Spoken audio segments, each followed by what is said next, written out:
Oh, it's Rick Taylor. What it do? Big Slims, Richie Slims, and you here with Rap Draft.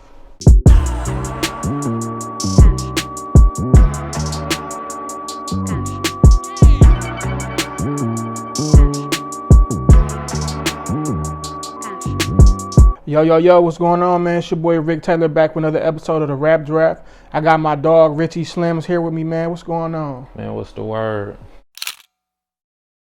Nothing much, man. Here on the Rap Draft, we like to interview artists of all kinds, whether you're a rapper, producer, singer, actor, whatever it is, the platform for you. And basically, we like to let the fans know and the people who don't know you know more about you and what you do. For sure. So with that being said, my first question for you is, where was you born and raised? I was born in Atlanta and I was raised in Milwaukee, Wisconsin. Okay. Now, being born in Atlanta and grew up in Milwaukee, did you go back and forth a lot as a kid? Yeah, I definitely did. Pop stayed down there, so I'll be going down there every summer and then seeing what the vibe was down there. Right. You know what I'm saying? Now, what's the difference between Atlanta and Milwaukee, that you've seen? I'll say Atlanta is more slowed down, and it's more laid back. Where Milwaukee is kind of more fast paced to me. Mhm. Now, which city you like the most? I gotta say Milwaukee because I was raised here, but I love Atlanta to death. But Milwaukee. Okay. Now, growing up in Milwaukee, what was your childhood like? It was fun, just hooping, playing cans, block parties. There's plenty of stuff going on as a kid, plenty of activities to get into. Right. Yeah. Was it a little rough for you growing up, or was it just you just had a nice life? It was cool. You know when it's rough, you know when it's cool. Right. It's back and forth, Yeah. Typical life and stuff. Mm-hmm. Now, for the people who want to know, who is Richie Slims? I'm an artist, producer, engineer, good friend, good brother, just all around real one to whoever I interact with. Mm-hmm. That's cool. Yeah, you give me a vibe, like a laid back vibe and a cool dude. So stand up guy. So that's what's up. Now, what or who inspired you to get into producing and making music? I have to say my guy. He go by Mozzy now. His name was John Rabise at the time. We was 14, and we was going to King together. And then I was seeing he was making beats, but they was sounding way ahead of what a 14-year-old would be able to do. And he inspired me. And his cousin Suave G, he now do 24, the clothing line. He was rapping too. Had his own studio in his basement at the time, and he really inspired me too because he was dropping songs at the time. So that's dope. Yeah. So pretty much you started at an early age and stuff like that, where you really got influenced by it and wanted to do it. Mm-hmm. And when did you make your first beat? My first beat will have to have been 2010, cause Mello came to the crib, and it was with my guy Top. Shout out Top. He came through the crib and he loaded me up with FL Studio and all that way back then, and he taught me the basics, and I just went from there. Right. I like that you mentioned Mello, because I had a question about that. I see that you close to Mello dropping 30 and RichieWitDaHitts. Mm-hmm. When did you guys meet, and how did that form, that brotherhood form and stuff? Yep. In 2010, I met Mello off of Facebook. We was just chopping it up. I liked the beats he was doing back then, and then we ended up linking up. We became brothers. Yep. And then with Richie, I met him a couple years later. And then I needed a studio to record that, and then my guy told me about him, so I had locked in with him like that, and we just started making beats and all that ever since. Been locked in. Yeah. And that's dope because y'all all seem like y'all get along. Let me ask you, are you guys a group? No, we're not even the official group. You could say that because we always working together, but yeah, we not an official group. Yeah, because y'all sound the way y'all sound is, to me, is it complements each other. Y'all all got a similar sound, but you got your own styles. So that's why I thought y'all would have been a group or something like that. So that's dope, bro. To hear y'all make the music y'all make. Now, it was also another person I know, HunchoPunchDatShitIn. he was an engineer and he was with you guys once upon a time, and him and Richie and everybody was heavy. Like, with the fallout between RichieWitDaHitts and Huncho, Punch That Shit In, like, did that affect you? Like, how did that even happen? I have no clue. Like, to be completely honest, I have no clue. Like, I just looked up one day, they're not cool. I'm seeing it like everybody else, like seeing it on social media or whatever the case. Yeah. Yeah. Because they was going back and forth pretty heavy, like, damn, like, it's crazy, like, you know, because it's crazy how you can be so close one day, then the next day it just fall out bad. It was unfortunate, bro. Did that affect you in a kind of way? Not really, but like, you know what I'm saying, they my guys. I want them to be cool on the same page and stuff, but I feel like one day they could amend what they, you know, had going on. Right. Yeah. We come back cool and patch that up. Now, the song Fast Cash Babies by Chicken P and Jigg, that had a good success, like, and it still is. How did that beat come about, and like, you know, what was that process like? So me and Mello was in the studio, and he went to go to the store to get some blunts, and so I'm like, all right, bet I'm finna make some melodies then.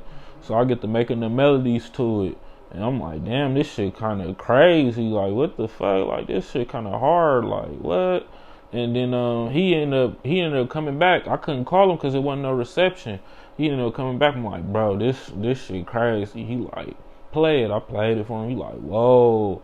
So he get to doing the drums on it, adding to what I did melody wise too, and it came out like that. Yeah, that's dope, bro. Cause that's one of them ones, bro. Like, when I heard the song, I'm like, yeah, this the one. Like, that can get y'all up out of here. And it had a good success. Like, and I wanted to ask, like, not to be too much in your business, like, did you guys like recuperate a lot of money off that song? Definitely, front end and back end. Yeah. Yep. Now, for the people who want to know like how producers get paid, like, you know, is it more like, I mean, I guess it's different. Like, you know, you can do front end, back end, or do splits, or you can do both. Like, like, how does that work? It all depends on the relationship you have with the artist, and then what kind of business they're trying to do too. Right. Like, and then it's your boundaries as a producer too. If you want to just do front end, you do front end. If you want to do splits, or if you want to do both, like, it's all them options. It all depends on who you working with. Yeah, but it seemed like, to me, it seems like nowadays it's easier, or probably even back in the day, it's easier to do splits. It's just more smarter. Like, instead of trying to charge somebody all this money up front, you know, you can charge them a little bit, like, throw me this, and then just put me down as the BMIs on splits and stuff. So that's a smarter way to go. And with the success of that song and stuff like that, and then, because it did numbers on YouTube without a video.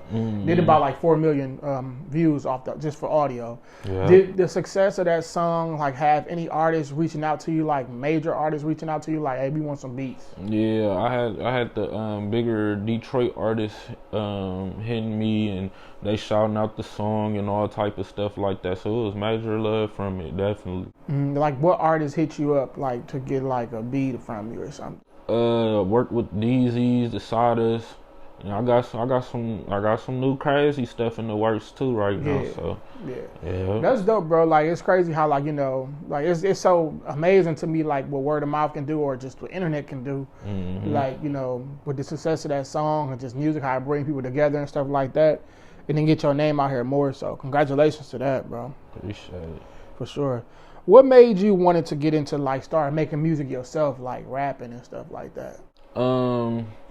Well, so back in the day, like, I used to be on the basketball team. I always used to hype up the team right before the games or whatever. They'll beat on the walls or the lockers, whatever the case, and then I'll start doing chants and stuff. That turned into me rapping, like.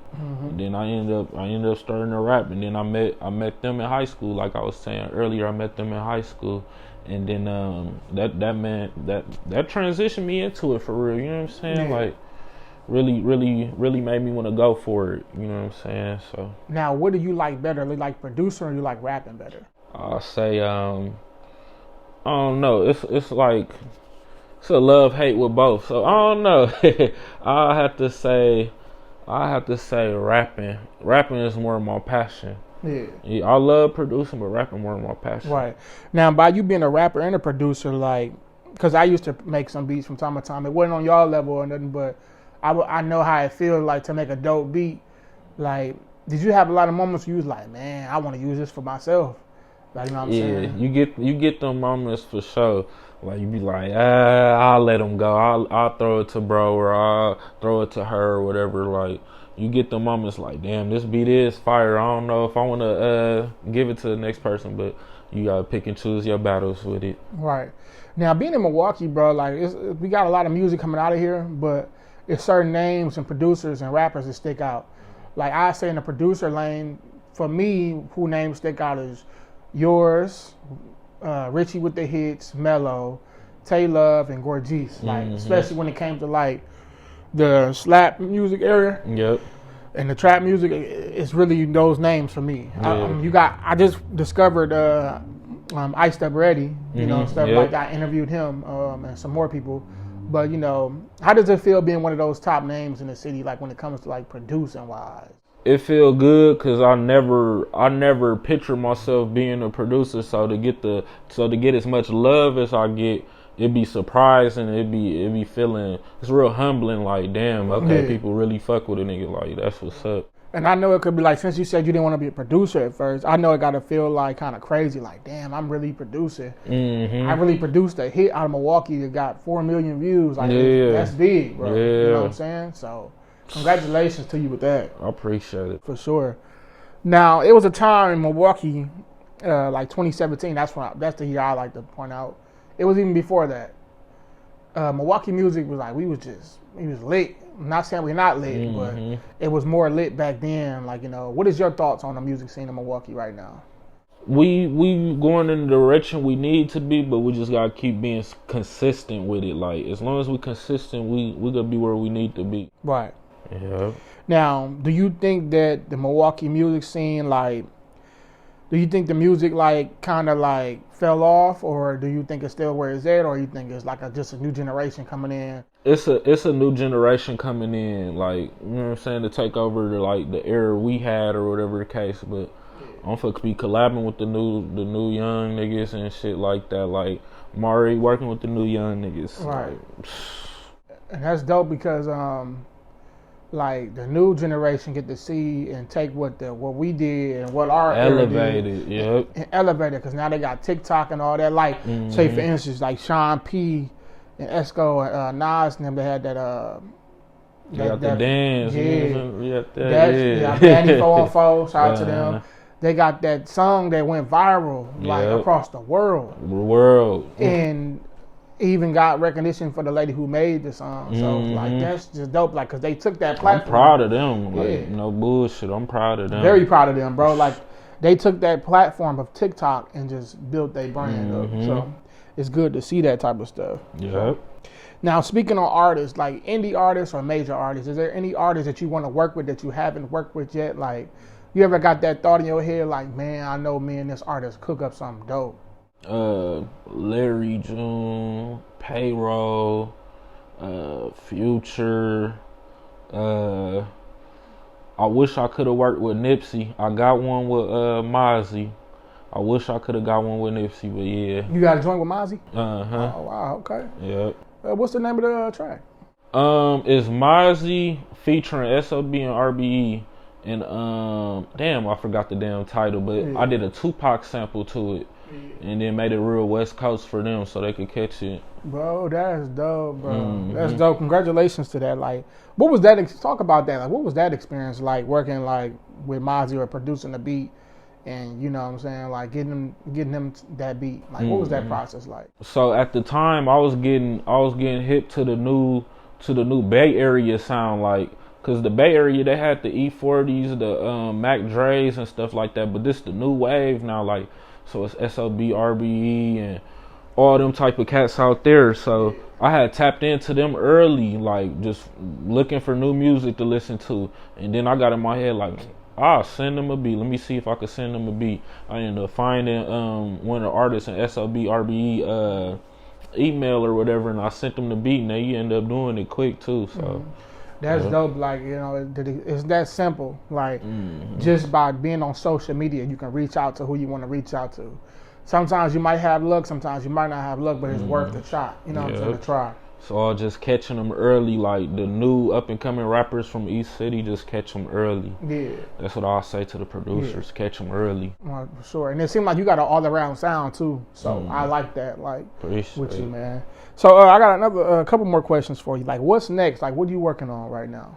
I got my project, Zaza and Lemonade, coming out. It's me rapping, singing over some player shit, like some chilling shit. Like, something you could just cruise to, smoke your weed to, have a good time to. So, yeah. That's dope, bro. I'm looking to, I can't wait to hear that. I mean, I heard that the song you played me before. Like, that's dope, bro. Like, I like that vibe. So, it's good to hear that. And it sounds like you got some slappers coming. So, yes, you know what I'm saying? Now, 2 more questions for you. Who is your Mount Rushmore or just your top favorite producers that you like, that you look up to, like, like that you like base your style around? I'll say Pharrell, Cardo, Southside, Timberland, yeah, them the main ones right there. Like them my favorite ones right there. Yeah, and that's crazy because like that's a good lineup, bro. Like you think about listening to all those different sounds, like Timbo, Southside, Pharrell, my guy. And I fucks with Carl. That's my guy too. So Pharrell, my favorite producer all the time. Yeah, so I can see where your style is, and I can tell I really mess with your music just by you telling me. Like you ain't even gotta say much. If you tell me like who you inspires you or what your sound is like, you can know who you're gonna gravitate to it or not. So you know what I'm saying. But you put your spin on it, then you also put that Milwaukee on it. So, yeah, exactly. Yeah, so that's what's dope about y'all music and y'all production team. Like how y'all put that sound together, like y'all creative as hell. Like the slap music is like y'all like slap mixed with like y'all own sound, bro. Because y'all do a lot of things that nobody really be. That's what I wanted to do. I was like, I didn't want to sound like I'm trying to copy off Detroit or copy off here and there. Like I wanted to put my own spin to the type of speed we like our drums hitting and all that type of stuff. Like I want to put my own spin to it. Yep, and I noticed that like that's dope when like, cause I like a lot of different sounds. Like some sounds like that's why I fuck with Pharrell so much, cause his sounds is just different and everybody you name. So it's dope. My final question for you is, I ask everybody who come on this show this question. Usually, it's important to me. Where do you see yourself in the next 5 years? I see myself being a millionaire. Yep. Do you have like some visions or like some ideas on how to become a millionaire, or you just because now I look at it like you already got 3 avenues, like, and it's all involved in music. Like you make beats, you rap, and also you engineer. So that's 3 right there. And they usually say it takes 7 streams of income to be a millionaire, but you got 3. Yeah. So, you know what I'm saying? I'm pretty sure about his music is definitely going to like give you ideas and other lanes to open up. Exactly. To reach that goal. Yep. I don't know what it's going to be, but I'm going to have mad businesses. I'm going to have plenty businesses. Yeah. It's going to be to the point your schedule is hectic. You know what I'm saying? Sorry, there is. And I see you getting some plaques too. I can see the Grammys getting getting an award and stuff like that. It's coming. Yeah, it's coming. Sure.